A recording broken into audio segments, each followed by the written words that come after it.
When I went to open her airway, my fingers literally went into her. Cold-blooded killers defy everything we want to believe about humanity, that there's always a line people won't cross. These are the cases that send shivers down your spine and make you question what drives someone to such darkness. Adam Fravel's betrayal was as personal as it gets, a crime so chilling, it stunned everyone who heard the details. Let's dive in. An attempted escape that has led to a very serious incident there at the Pasquotank Correctional Institute in Elizabeth City. Fire set in the prison sewing plant and several employees injured. Michael Brady was already behind bars, but on October 12, 2017, his actions would turn a North Carolina prison into the scene of an unthinkable bloodbath. In what was meant to be a secure environment, the Pasquotank Correctional Institution became the setting for a deadly escape attempt that left 4 prison workers brutally murdered. Brady, along with 3 other inmates, meticulously planned their escape, turning everyday prison tools into weapons of destruction. Their target was the sewing plant, a part of the facility where they had access to scissors and hammers. Under the guise of working, the inmates ambushed unsuspecting staff, overpowering and attacking them with cold precision. Among the victims were Veronica Darden, a corrections officer and training specialist, and Justin Smith, a guard dedicated to keeping order. 2 civilian employees, Wendy Shannon and Jeffrey Howe, were also viciously attacked, their lives brutally ended by inmates they trusted to follow the rules. It shows some of the inmates starting fires and attacking corrections officers. Today, prosecutors will have crime scene investigators on the stand talking about the scene and the items they processed. The attempted breakout was as chaotic as it was violent. Using the tools from the sewing plant, Brady and his co-conspirators assaulted anyone in their path, leaving a trail of devastation. Alarms blared across the facility, but the violence escalated. Their plan involved stealing a truck from inside the prison grounds to smash through the gates. However, the sheer number of staff who intervened managed to prevent their escape. Though the inmates were recaptured within the prison walls, the damage had already been done. Bloodied uniforms and the destruction left in the sewing plant painted a grim picture of their brutality. Witness testimonies revealed that Brady played a leading role, showing no hesitation in his violent actions.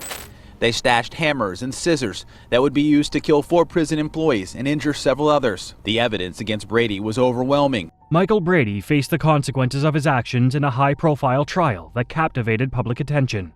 Prosecutors described him as a man with no regard for human life, driven by his own selfish desires. Despite his defense team's attempts to argue for a life sentence, citing systemic issues within the prison system, the jury was unmoved. Brady was sentenced to death for his role in the killings, a rare punishment in North Carolina, but one that the victims' families felt was deserved. The sentencing brought some semblance of justice, but it couldn't bring back the lives lost in the attack.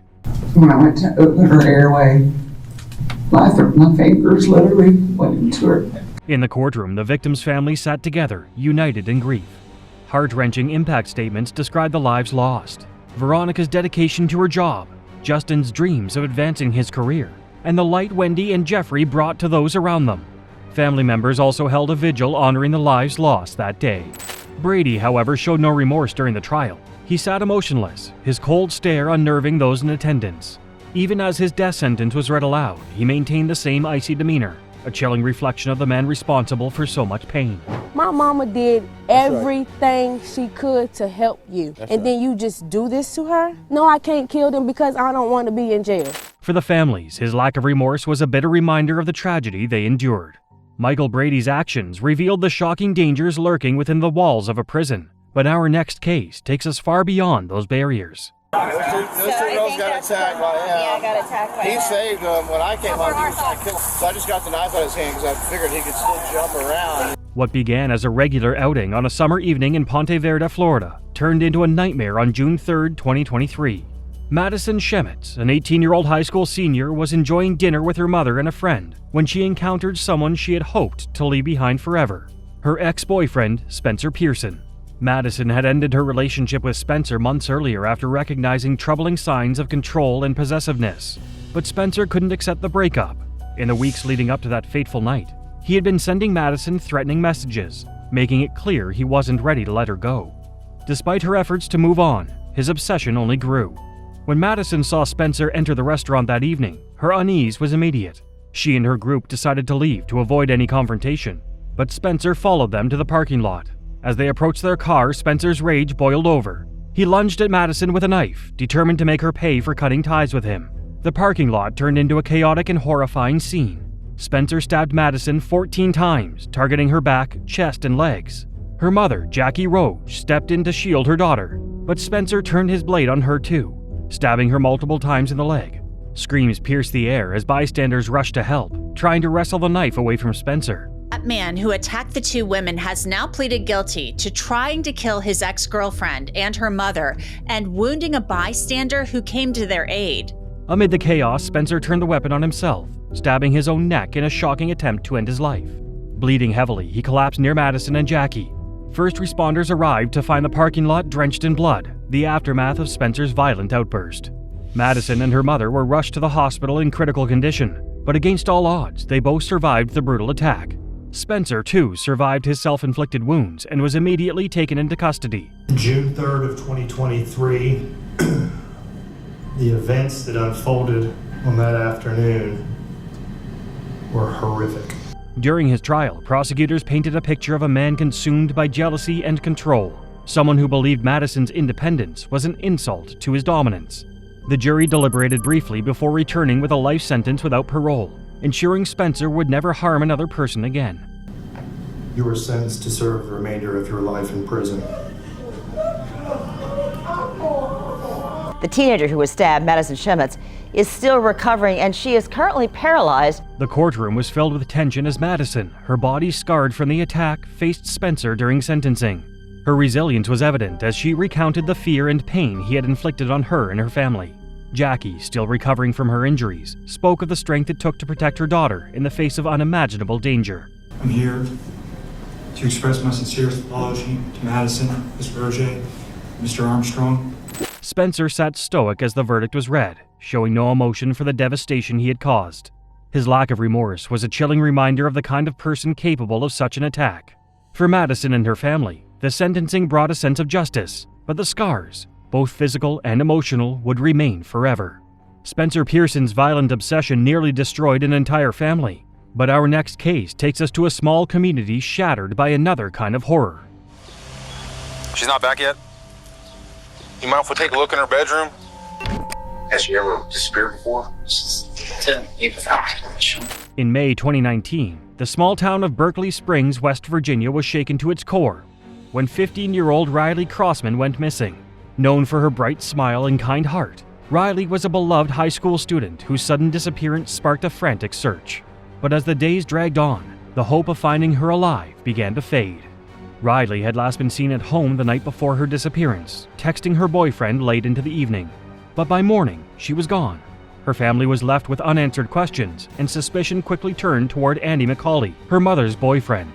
McCauley, a construction worker, had a history of unsettling behavior and was the last known adult to have been near Riley. While initially cooperative with police, McCauley's shifting alibis and nervous demeanor raised red flags. Blood evidence found in his truck added to the mounting suspicion, but McCauley continued to deny any involvement. Police say they believe they have found the remains of a missing 15-year-old girl. Riley Crossman was missing for more than a week until the remains were discovered in a remote area near Martinsburg. After a week of relentless searching, authorities made a heartbreaking discovery. Riley's body was found dumped on a remote hillside, covered in branches and debris. The autopsy revealed that she had been smothered to death, a cruel and deliberate act that shattered her family and stunned the community. McCauley's involvement became undeniable as forensic evidence, including traces of Riley's DNA in his truck, painted a chilling picture of his actions. Investigators theorized that McCauley had attacked Riley in a fit of rage or fear of being exposed, then attempted to cover up his crime by disposing of her body in the woods. He gets back at roughly, it's probably 2:45. So he was going a while. Four, almost 5 hours. McCauley was arrested and charged with first-degree murder. During the trial, prosecutors laid out a damning case against him, detailing the evidence that linked him to Riley's death. The jury took little time to convict him, and McCauley was sentenced to life in prison without parole. We, the members of the petit jury, as to the issues joined, find the defendant, Andrew J. McCauley Jr., as follows. Count 1, murder. Guilty of murder in the first degree. For Riley's family, the verdict was a step towards justice, but it couldn't erase the pain of losing their daughter in such a horrifying way. You received the tragic news about Riley, correct? Yeah, yes. Do you remember where you were? I was in the sheriff's office. The courtroom was filled with raw emotion as Riley's mother confronted McCauley during sentencing. Her voice trembled as she described the devastation his actions had caused, not just for her, but for everyone who had loved Riley. Many in attendance wept openly, their grief palpable. McCauley, however, showed little remorse. He sat stone-faced as the sentence was read, offering no apology or acknowledgement of the lives he had destroyed. His cold demeanor was a stark contrast to the heartbreak surrounding him, leaving many to wonder how someone so close to Riley could commit such an unthinkable act. Andy McCauley's betrayal tore a family apart and left a town reeling. But the next case takes us to a father whose crime left an even darker mark. Other witnesses have testified that Fravel stood to benefit financially from Maddie's death because her children would receive a $170,000 death benefit, and others testified that Fravel was nearly completely financially dependent on Maddie. In the spring of 2024, a case gripped Winona, Minnesota, and reverberated across the nation. The disappearance and murder of Madeline Kingsbury, a 26-year-old mother of two. Known as a devoted mother and loving sister, her sudden vanishing sent shockwaves through her community. What began as a missing persons case would unravel into a horrifying story of betrayal and murder. On March 31st of 2023, Madeline Kingsbury dropped off her 5-year-old and 2-year-old children at a daycare. But things took a turn when her family and friends said they had no contact with her since. On March 31st, 2024, Madeline was last seen dropping off her 2 young children at daycare with their father, Adam Fravel. She was expected to return home that morning, but she never did. Concern grew quickly when friends and family couldn't reach her. Police launched an extensive search, joined by hundreds of volunteers combing the area for any sign of her. Fravel, who was not living with Madeline at the time but remained in her life due to their children, became an immediate person of interest. His inconsistent statements and lack of cooperation with law enforcement fueled suspicion.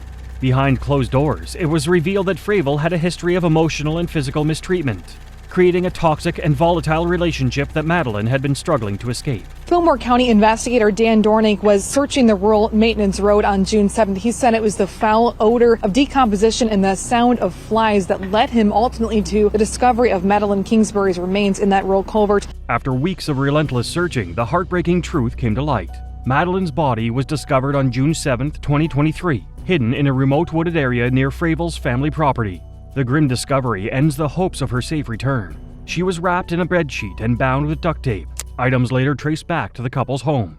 Investigators pieced together a chilling timeline. Fravel had smothered Madeline in a fit of rage, driven by her plans to leave their toxic relationship. Her body was dumped in an area he believed would conceal his actions forever. This act of control and jealousy showed the lengths he went to in order to maintain dominance, even in her death. DNA evidence, including materials found on Madeline's body and in Fravel's vehicle, sealed the case against him. That prosecutors used to convict Adam Fravel of murdering Maddie Kingsbury. Her body was found last summer, and last month a jury found Fravel guilty. Fravel was arrested and charged with second-degree murder, a charge that shocked the community but offered a measure of justice for Madeline's grieving loved ones.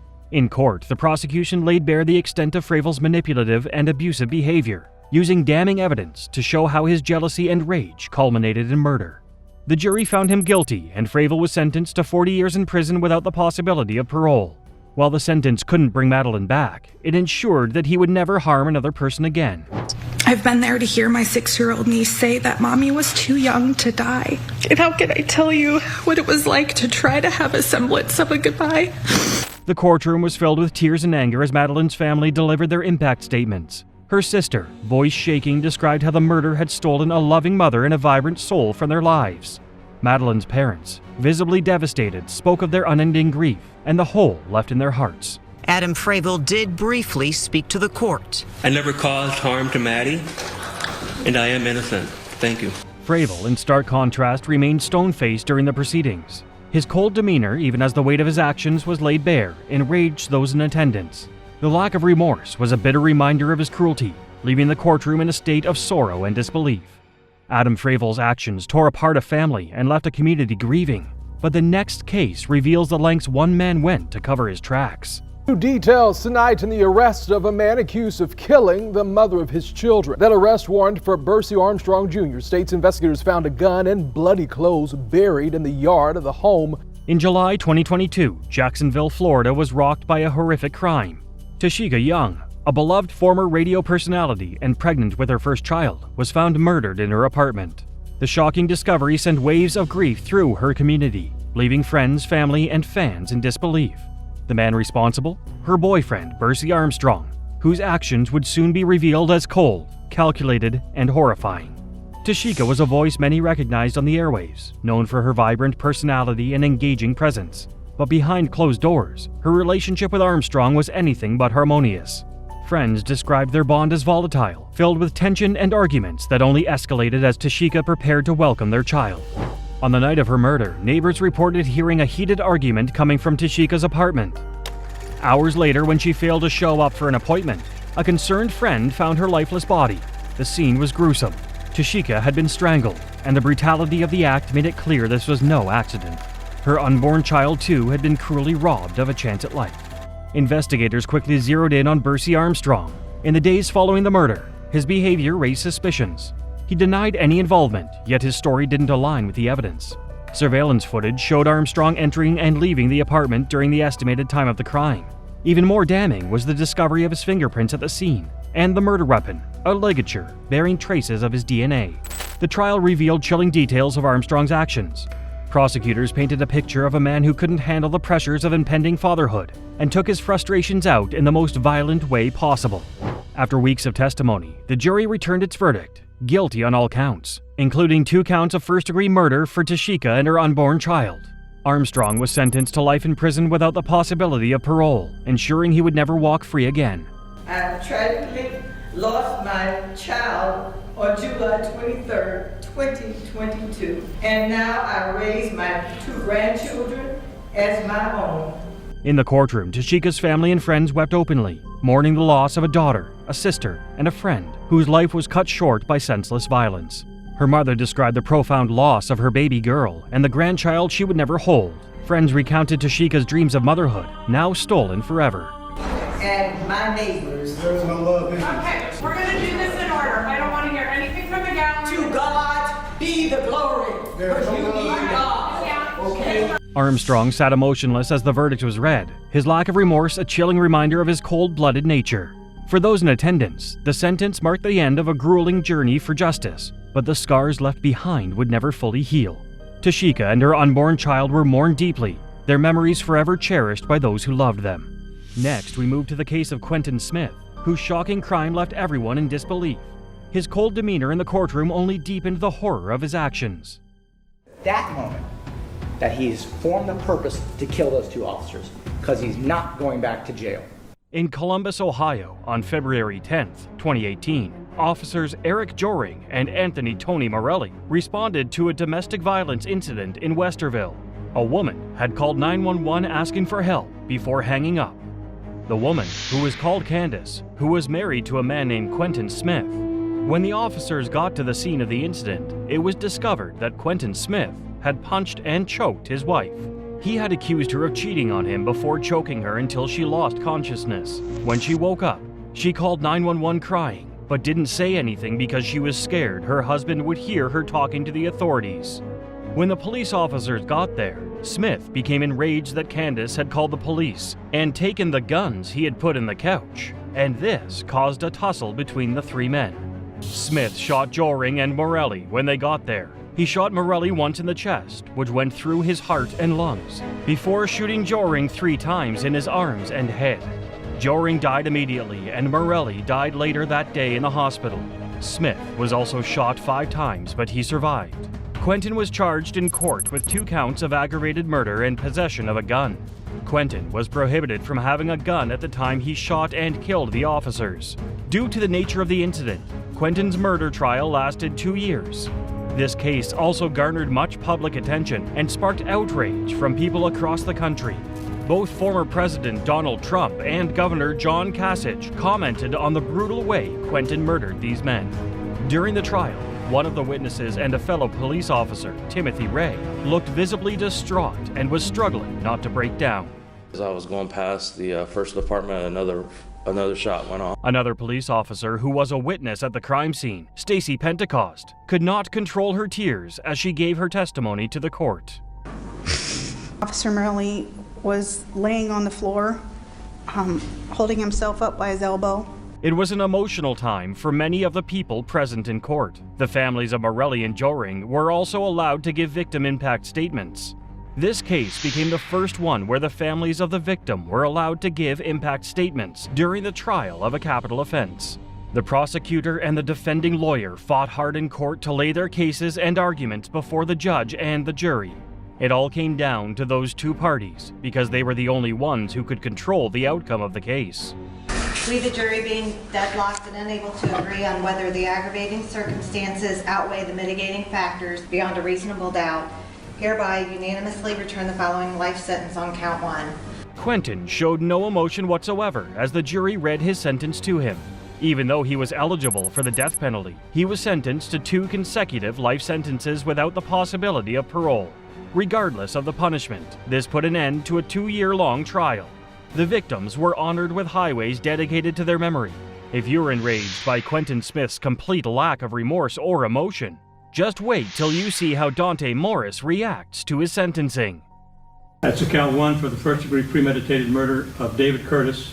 The court imposes a sentence of death. Dontae Morris has been regarded as the Tampa Bay killer for more than 13 years now. Morris murdered 5 to 7 people between May 18th and June 29, 2010 in Tampa, Florida. Morris had killed 21-year-old Derek Anderson, 25-year-old Harold Wright, and 42-year-old Rodney Jones due to substance trades gone wrong. He killed these men between May 18th and June 8th. As such, Morris became a wanted man by the Tampa Police Department for the murder of these men. Barely 20 days after he killed these men, police officers Jeffrey Kokab and David Curtis spotted Morris and attempted to arrest him because the car he was in had missing license plates. He had been a passenger in a car driven by his girlfriend, Courtney Brantley, when they were stopped by the officers in East Tampa. When Officer Curtis tried to run checks on the car, he discovered that Morris was already wanted for check fraud in Jacksonville. When Curtis discovered this, he called Kokab for assistance. Unfortunately, when the officers told Morris to put his hands behind his back, he responded by shooting the officers in the head with a concealed weapon before running away from the crime scene on foot. A witness immediately called the police and a large group of them started searching for Morris. The murder had been recorded on the dash cam of the patrol car Curtis drove, and it was from there that they identified Morris.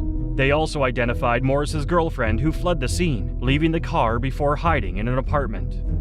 Due to the gravity of this case and how it was the worst thing that had happened to the Tampa Police Department, a large-scale manhunt was organized to search for Morris. The search for him became the biggest manhunt to happen in Tampa's history. 1,000 officers from 22 agencies were deployed to search for him. Other agents included SWAT teams, armored vehicles, dog teams, and helicopters with thermal imagers, as well as ATF officials were dispatched to look for Morris. They ended up searching about 300 homes during the manhunt. A reward for clues leading to his arrest was increased to $100,000, and on July 2nd, 2010, Dontae Morris was arrested at a law firm in Tampa before he was taken to an isolated cell. This case garnered huge media attention after the manhunt was broadcast. Morris was charged to court for a host of offenses. He was charged with 4 counts of aggravated murder, resistance to arrest, attempted armed robbery, escape, car theft, drug possession, and dangerous bodily harm. It was later revealed that he had killed 2 more African American people in Tampa before the officers. He was first tried in July 2012 for the murder of 42-year-old Rodney Jones, and he was sentenced to life in prison without the possibility of parole. In November 2013, he was eventually tried for the murder of officers Kokab and Curtis. Convicting him took only 4 hours because there was proof of the murder from the dashcam. During the trial, the wife of Jeffrey Kokab, Sarah Kokab, gave a victim impact statement, and she talked about how Morris took her husband from her. It made it worse for her because Jeffrey and Sarah were expecting a baby. A month after Morris murdered the officers, their daughter was stillborn, and this made Sarah's voice shake as she talked. I just can't, I can't fathom him being. Dontae Morris's aunt was also put on the stand, and she wept uncontrollably as she said she believed that Morris was guilty of these crimes. As to count 2 for the first-degree premeditated murder of Jeffrey Kokab, the court imposes a sentence of death. The jury convicted him of double murder, and in May 2014, he was sentenced to death. Morris showed no reaction as the jury read his sentence. He received 2 more death penalties between 2014 and 2015, when he was transferred to death row by Judge William Ponte. At least Dontae Morris didn't ambush and kill cops brutally and painfully like this scumbag. According to the prosecution, these were executions. Both victims were shot multiple times, but Elliot Knox claims he had nothing to do with the shootings. On December 16, 2021, 2 people were murdered within hours of each other in Baltimore before the day ended. The first victim was police officer Kiona Hawley, who had been an active member of the Baltimore Police Department. The second was a 27-year-old Justin Johnson. Both victims were shot and killed in what was called an ambush murder. The perpetrator? Elliot Knox and Trayvon Shaw. The most baffling part of this case was that it seemed that there was no motive for the murders these 2 committed. On the day of the tragic murders, Kiona Hawley had been sitting in her patrol car in Curtis Bay when she was shot multiple times from different angles. Barely 90 minutes later, the men drove to Yale Heights and shot Johnson 6 times in the back while he was also sitting in his car. Hawley was immediately placed on life support due to the severity of her injuries, but unfortunately, she died 8 days later on the 23rd of December. The search for a suspect began, and eventually, security camera surveillance, cell phone, and DNA evidence put both Knox and Shaw at the scene of both shootings. Later, during the investigation, 2 guns were found in the house, one of which was used to kill both Hawley and Johnson. Knox was arrested shortly after and was charged to court on 2 counts of first-degree murder and 2 counts of conspiracy to commit murder. It was later revealed by the prosecution that the motive behind Johnson's murder was that he had been owing Shaw $100. A shocking testimony was made by Knox, which gave the impression of a motive. Knox told the court and the family of the victim that Shaw claimed that Hawley was a member of the Black Guerrilla family, an infamous gang, and that the gang wanted her out of the picture. According to Knox, Hawley and more than 100 Baltimore police officers had formed an illegal alliance with the BGF, and they would often give the BGF names and identities of substance dealers around Baltimore for them to rob. He also claimed that officers would take substances and weapons from dealers to use as props so that the Baltimore Mayor's Safe Streets program would look more effective and relative. However, the sister of Kiona Hawley, LaWanda Sykes, said that this was a lie and that there was no way Hawley was a gang member. These wild allegations were also disregarded by the jury because they felt it was defamation. Evidence also showed that Elliot must have been the closest to Hawley's patrol car when he and Shaw murdered her. The father of Knox's second victim, Harold Johnson, said, "I wish there was another way of penalizing these guys because Justin and Officer Hawley are gone. And the thing is, the taxpayer has got to foot the bill for these guys for the rest of their lives, and I wish that there was another way we could penalize them." 27-year-old Justin Johnson was a father of 5 children before he was murdered by Knox. The prosecutor was reported to have said the following after the sentencing of Knox. Attorney Ivan Bates said, "Today's sentencing of Elliot Knox conveys an unequivocal message that acts of violence, which have afflicted our communities, will not be tolerated. This sentence ensures that Mr. Knox will never be able to harm anyone in Baltimore again." At another trial, the prosecution told the jury that the 2 men had targeted Hawley and executed her. According to him, they knew who and where she was, so they murdered her while she was working. Factor, and one of the biggest things that we want to know is the why this happened. I will not rest. I will not be satisfied until I know who and why this was done to my sister. In March 2024, Knox was sentenced to 2 consecutive life sentences for the murder of the 2 victims. His emotions were said to have ranged from defiance to accusatory. He reportedly kept trying to avoid taking the blame and kept trying to justify his actions. He told the court, with the help of his lawyer, that he had only been an accessory because Shaw had told him to hide the guns. This didn't stop the jury from sentencing him to life in prison without the possibility of parole. Well, after we killed this police officer, let's go across town to take someone's son. No one wakes up in the morning and thinks those things. Someone sent them to do it. After the sentencing, the sister of Officer Hawley said they still needed to know the reason behind her sister's murder. She insisted that she would not rest until she knew who ordered her death and why. The killers in this video stunned us all with their cold-blooded crimes and chilling courtroom reactions. But there's even more to uncover. The next video on screen delves into jaw-dropping cases and shocking verdicts that will keep you on the edge of your seat. Don't miss it. Click now to see the stories that will leave you speechless.